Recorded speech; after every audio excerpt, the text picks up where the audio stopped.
everybody, and welcome to our first in the series of Food with the First Lady, Small Steps to a Healthier You. For the past 2 years, I have been making sourdough bread, and that's what I'm going to share with you guys today.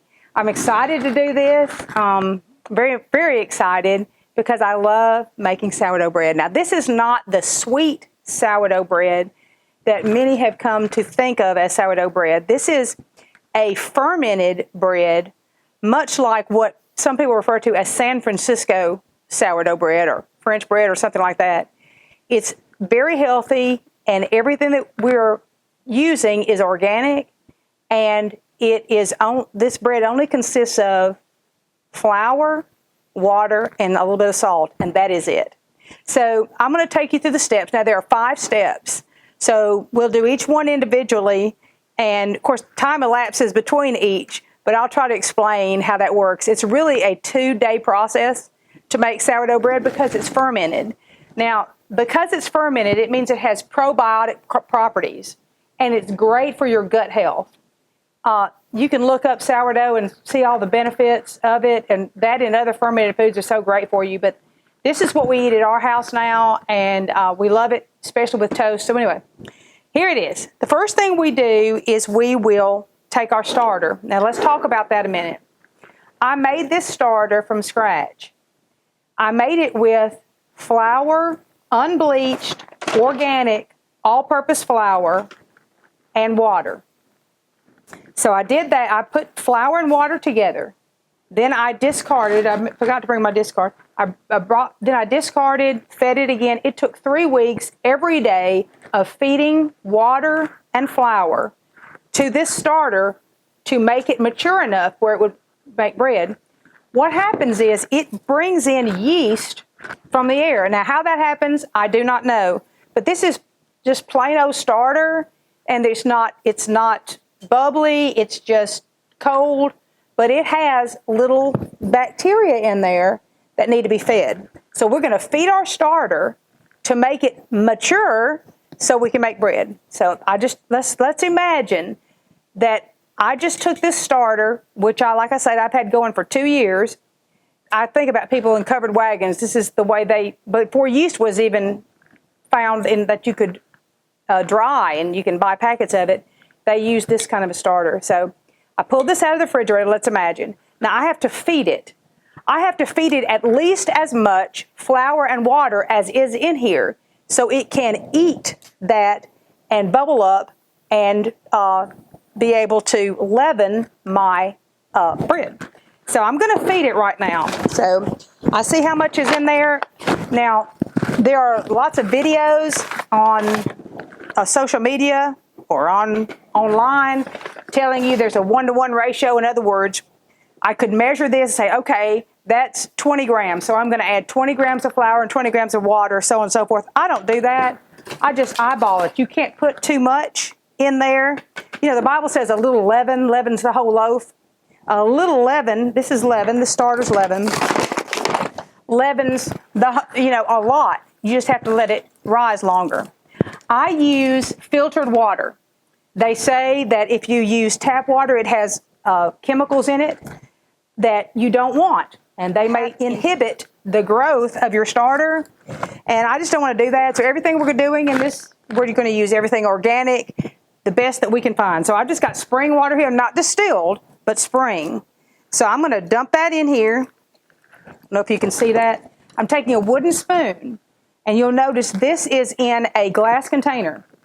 According to what I understand, natural materials are what you should use. That's what's best. This is natural wood. This is natural glass and ceramic. So that's all we're going to be using to make this bread. All right, so I'm stirring this up. Actually, this is an old jar. This is not even a canning jar. You can use whatever you have. This is what I have. And I'm going to mix this up until it is the texture of thick pancake syrup. Now online, you'll see all kinds of thicknesses. Some like it to be real thin. Some people will mix it up, and it's real thick, and that's okay. But what I do is to the consistency of thick pancake batter. So That's the way mine looks. Now, it's not bubbly or anything like that because it has not matured. So I'm going to set this out. And I don't usually I use a little rubber thing. I'll show you later. But I want this to breathe. Now, I don't want any bacteria to get in there, any more bacteria than the beneficial bacteria. I don't want any mold to get in there, any bugs to get in there or dirt or anything. So I'm going to cover it, but I'm going to leave it where it can breathe. All right? So now I've fed my starter. I'm going to wait until it matures and it bubbles up. It may double, it may not, and it's bubbly on the top. And then I will mix my dough. So that's the end of the first session. I fed my starter. Let's move on now to making the dough. Ready? Step number 1, feed your starter. Step number 2, the starter is mature. Now let's look here at the starter. The starter is now bubbly. It has come up this high it was like this high in my jar. Now it's come this high, and it's bubbly. It's light and airy. It has fed on the flour and water I gave it. So we're ready to make our dough. All right. So what we have here is a scale. And I'm going to measure this according to grams. Now, why do we do that? Why don't we just measure out cups and half cups or whatever? And that is to get a more exact measurement. Because if I were to put a cup on here and fill it with flour and I would level it off, well, some might be leveled like that. Some might be indented. That would be a different measure. Some might be packy. It might be loose. So in order to get an exact measurement so that my bread always turns out well, I'm going to use a scale. So I've got it set on grams. So I'm going to put my bread bowl on here. Now, I just got to tell you about this bread bowl. So my bread bowl, I learned to make bread, regular yeast bread, when I was in high school. My piano teacher, she milled her own flour. She did everything from scratch. And she gave me this bread bowl, and she taught me how to make bread. Now, that was a different kind of bread, but I just always remember her. While I'm talking about people, let me just say my daughter gave me this in my sourdough apron, which my daughter Suzanne gave this to me. So I'm wearing this in her honor today. And also, we're going to mill some flour in a minute. My daughter Lauren gave me this a couple years ago, and I've enjoyed making whole wheat. So we'll get to that in a minute. Okay, moving on. Here we go. All right, I'm going to put that on there. I'm going to take my all-purpose, organic, unbleached flour. I'm going to do 500 grams. Now, this is going to make 2 loaves. All right, so I've got a little bit more than I need in there. I guess that's just, you don't have to be exact. Now, I put in the cookbook that you could use any flour. You could use all-purpose. You could use all bread. You could use all whole wheat. But I like to use a mixture of all of them. Okay, now moving on to my food mill. All right, so I buy wheat berries. Now, I buy them, the first time I ever bought them, I bought them in this little small container. Like, this is what, 3 pounds. But then I quickly moved to the 25-pound tub. And so that's what I use now. These wheat berries just look like this. You can actually cook wheat berries. But that's what they look like. You can just buy whole wheat from the store if you want to use whole wheat in your bread. This is just what I use. I have started making for myself 100% whole wheat because it has the bran included in it and it's better for you, but it's a denser loaf. So when I make bread to give to somebody, I put some whole wheat in it, but I don't use all whole wheat. And another thing is if you mill your own, it's better for you because the minute you start milling it, it breaks down that outside fiber, which is good for you. But then it starts losing its potency. So like the whole wheat flour that you buy from the store is not going to be as good for you as milling your own. So I'm going to mill. It's going to be loud for just a second. So give me just a second. All right, here we go.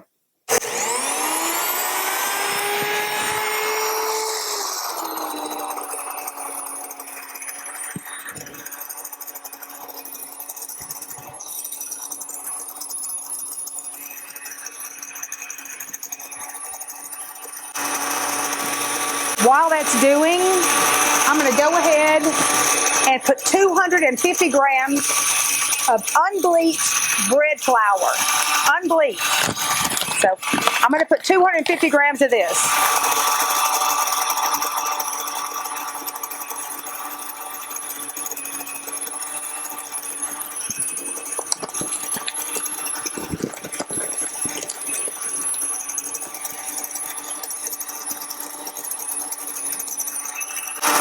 We're going good here. It's almost through. There are 3 settings on my meal. We can go pastry, bread, or coarse. If I were doing popcorn and making cornbread, I'd go coarse. But I'm milling this, we're on the bread setting.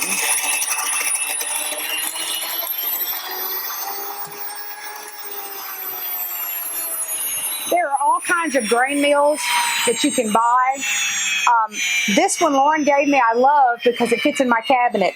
It's not so tall that it won't fit into my cabinet, so I can put it away.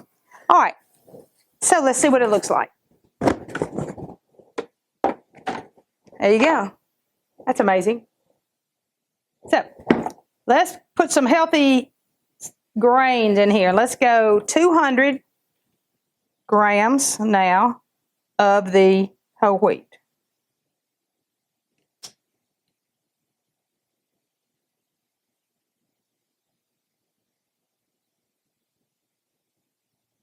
There you go. All right, so I'm going to set this aside now. Like I said, this is going to start losing its potency or whatever because I've already broken down the bran. So I'm going to put this in a bag, the rest of this in a bag, and I'll put it in the freezer and we'll use it another time. Okay, so that's all the flour. All right, so now I'm going to put water, 650 grams of water. So I come back to my spring water, and I am going to measure out 650 grams. All right, got 650 grams of water. Okay, now I'm going to put this water on top of the flour.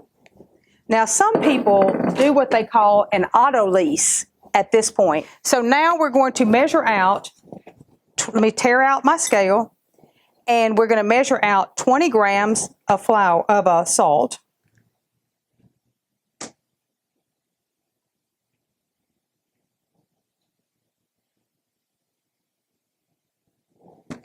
All right, there's my 20 grams of salt. That's the last thing. And now we're going to measure out our starter. Now, the starter is going to be foamy. It is great. That starter is in great shape. So we're going to do 200 grams of starter. And we'll get as close to all these measurements as possible. It's really hard to get it right on the dot. Let's see what this is going to be. That's going to be 213. We're just going to call that it.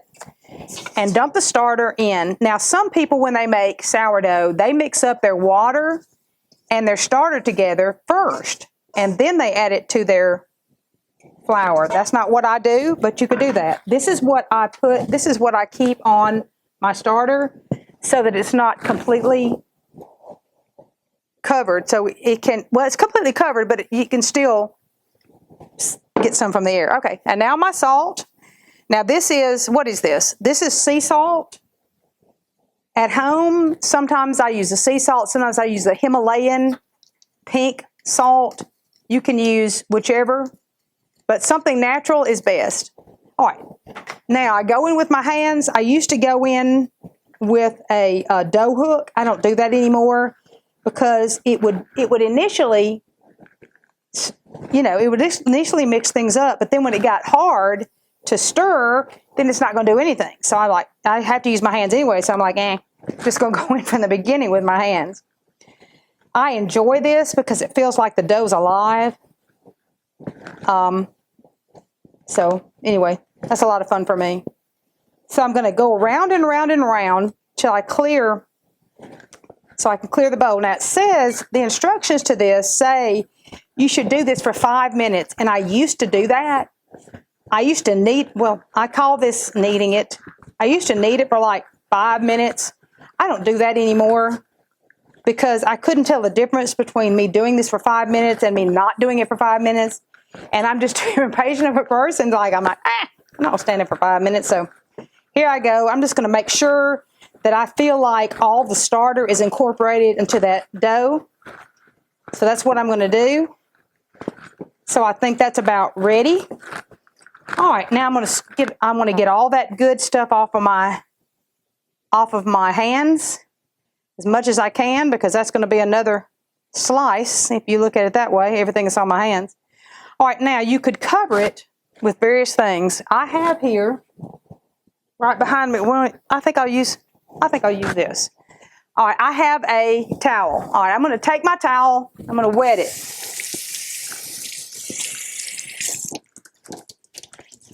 Now, this has got to be covered. If not, it's going to dry out. Okay, this is just an old towel. It's fine, it's clean. That's what I generally do. Now, you could cover it with plastic wrap, but see, plastic wrap is plastic, and plastic is not really good for you. So I don't want to cover it with plastic. I could put a plate over it if I had a plate that was big enough, but usually I just use a wet towel. Now, why is it wet? It's wet because it will mold to this and cover all this up. It won't just hang and let air get into it. So this is going to sit for 30 minutes. And then I'm going to begin my stretch and folds. And the stretch and folds will be the next session. All right. So now we have fed our starter, and then we waited till it was mature, which is 4 to 6, 8 hours, depending on how warm your house is or wherever it is you're making it. Then our starter was mature, and so we measured out all of our flour and our water and our salt, and we mixed it up with our hands. Now, what we have to do then is we let it rest for 30 minutes, and we begin a series of stretch and folds. Now, this dough that I have here, I made a while ago, and it's ready. It has been stretched and folded a couple times, and I'm going to stretch and fold it again to show you how to stretch and fold. It's just what it says. It's a stretch. You grab the edge of it and fold. Turn a quarter of a turn, stretch, and fold. Turn a quarter of a turn, stretch, and fold. Quarter of a turn, stretch, and fold. Now I'm going to do this 12 times. Look at the gluten, how the gluten is developing in that. When I first started, if I could go back to that other one, if I had time to go back, you would see how it's not nearly this strong. Look how strong that is. So I'm going to do this 12 times. Now, after I make my dough, I let it sit for 30 minutes. Then I start my stretch and folds. After 30 minutes, I do one. And then 15 minutes later, three times, 15 minutes, 15 minutes, 15 minutes, I stretch and fold. Then for the next 30 minutes, I go 30 minutes stretch and fold, another 30 stretch and fold, another 30 stretch and fold. You're going like from the time you feed your starter till you finish the stretch and folds, it's going to be like 2.5 or 3 hours. This is why if someone gives you sourdough bread, they say, oh, it's a labor of love. It is, because it's a lot involved in it. Okay, so I've gone 12 times around my bowl. I cover it back up with my wet towel, and now I'm going to move on to the next thing. This bread doesn't look anything like this one. Look at the difference. This has not been proofed. This one has rested for like 6 hours, and it has almost doubled in size. Look how smooth this one looks as opposed to this one. This one now has proofed on the counter, not in the refrigerator, for 6 or 8 hours. Now it depends on how warm your house is or whatever, how long it takes. But look at this. Look. Look at there. It's kind of like Santa Claus's belly. Ho, ho, ho. There you go. All right. There we go. Whatever. I like to use this to get everything out. They say that if you I don't put any flour on my surface, that if you can pour it out, and if it doesn't stick, it's ready. So here we go. We'll see if it'll all come out. I'm taking a chance here. Look at there. Look at there. Look at there, Raleigh. Look at that. Look at that right there. Yay, success. I've got a couple of things on the edge there. All right. Look at that. Beautiful bread. All right, that's going to make 2 loaves. Here we go, guys. Let's cut it in half. I just love to make it because it just feels alive to me. Okay. Now, the reason that I do not put any flour, because flour would make it slide, And it's got to have some tension in order to rise. So I'm going to spread it out. We'll do this. Start with this one. People have all kinds of different shaping methods on how to shape your sourdough bread. I just do what I do. I'm stretching it, creating tension, bring it back on itself, and then I'm going to roll it up, bring it to myself, create a smooth ball. I'm dragging it. I'm going to go slower. I'm dragging it against the counter. All right? I'll bring it over here so I can do this next one. There's one. All right, now, see the difference in these two. All right, let's do the second one. Stretch, bring it out, fold over. I'm pulling and folding. Pull, fold, pull, fold. If you look at there. You look online, people do it all kinds of different ways. I'm dragging it to create tension. It pulls. You can see some of the bubbles. Okay. Now, at this point, what I would do would be to let this sit for 15 minutes for it to kind of develop a little skin on it. I don't have time to do that today, but let's pretend that we have let it sit for 15 minutes. It's time to put it in the bannetons. This is called a batard because it is oval. This is called a boule, B-O-U-L-E, because it is round. I bought these especially for this. These are linen liners that will keep the bread from sticking. Now, some people, if you see the graphic that was made for this Food with the First Lady, it shows a loaf with the round circles on it. But I don't do that. I line mine with this because I don't want it to stick. But you don't have to line it, but I do. I'm going to need a couple of Walmart sacks. If we've got them. If we don't, we'll do something else. Okay, so there I've got my two ready. All right, now in this bag I have rice flour. I took regular white rice and I put it through my mill over there. And I made myself some rice flour. Now, why am I doing rice flour? Because rice flour will not absorb itself into my sourdough. That is made with wheat flour. The rice flour will not absorb, and we'll be able to see it when I score it, and I'll show you more about that later. All right, so we're going to turn that over, and we'll just get those out of the refrigerator, and I'm going to do my final shaping. So I turn this over after 15 minutes, and we will spread it out, and I'm going to go shape again. So I'm going to pull it out and up, out, in, out, in, out, in, out, in, and over. Oh, it's beautiful. And I'm going to make it, this is going to be your top. And then I'm going to put it into my banneton. And then I'm going to sew it. So I'm going to try to create as much tension as possible. There's one. Here's the other one. So I'll spread it out.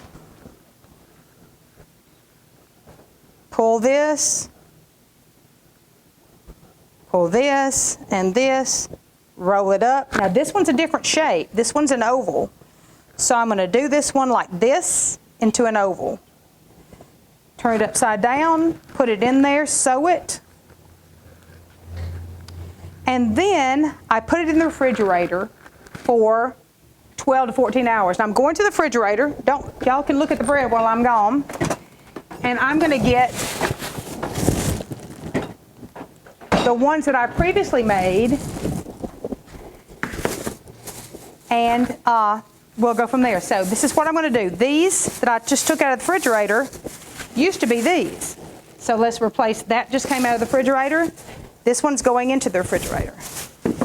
All right. The reason that I put it in a plastic bag is to retain moisture, because the moisture is going to make my dough rise. So this is my one just came out of the fridge. This one's the one I'm putting into the fridge. Okay, so I'm going to get one of the guys here to stick these two things in the fridge. So these are ready to go to the refrigerator, and we can let them sit there for 12 to 14 hours to continue to ferment. Remember, this is a fermented bread. It'll continue to ferment for 12 to 14 hours, or you can leave it for 2 or 3 days. The longer you leave it, the sourer it'll get. And now, these have just come out of the refrigerator. They were made yesterday. They've been in the refrigerator for 12 to 14 hours, and we're ready to bake them. We have 2 Dutch ovens set to 500 degrees over there in our oven, and we are going to put these in there. Now, this, of course, is a piece of parchment paper. We're going to do one on parchment paper, and then we're going to do the other on a bread sling that I use. I didn't order those. Suzanne gave those to me, and so it's easier for me to use that. But before I got those, I used just parchment paper, so we're going to use that because that's easily accessible. I'm going to put some rice flour on that first, and then I'm going to take my bread and I'm going to lay it on here to score. All right. Now, Tiffany always helps us with this, and she gave me this. She didn't know she was giving me a little sifter, but this is my little sifter that I use to put the rice flour on the top because I want to score it and I want the pattern to stand out. Because it's rice flour, it won't soak into my bread at all, and so wherever I score will show up and the rest will be white. All right. So you'd use a lame. Now, it's spelled L-A-M-E. It looks like lame, but it's actually called a lame. And a razor blade fits on this lame. I don't like to use it, and then you score it. But I don't like to use that. I'm showing it to you because you can buy a kit with this on it, and if you like it, that's good. It's easier for me just to use my hands. So if you don't score it, it's an expansion score. So if you don't, you got to have it because the bread is going to rise. Hopefully it'll rise. And then it will burst if you don't score it. So you score it where you want it to open up. So we're going to make, in this one, I'm going to make a side score, a big expansion score, and I'm going to do what they call a wheat pattern. All right? And we'll see how it comes out. All right, there's one. This one, I'm just going to do just a cross in, and I'm just going to do some little slits in the side, just making something up because that I'm not real good at it. Okay, so we're going to come over here, and I'm going to go get my Dutch ovens out of the stove. I'm going to bring them here, and we're going to load them up. So here we go.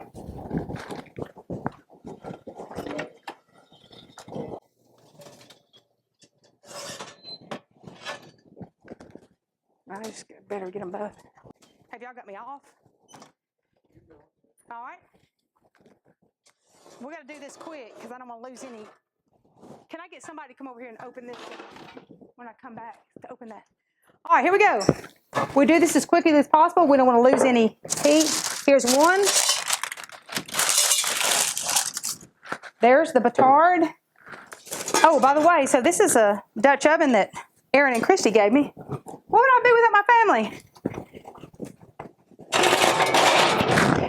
And then here is the boule, B-O-U-L-E. Now, let me stick it in and then we'll talk some more. Let me stick this in. All right.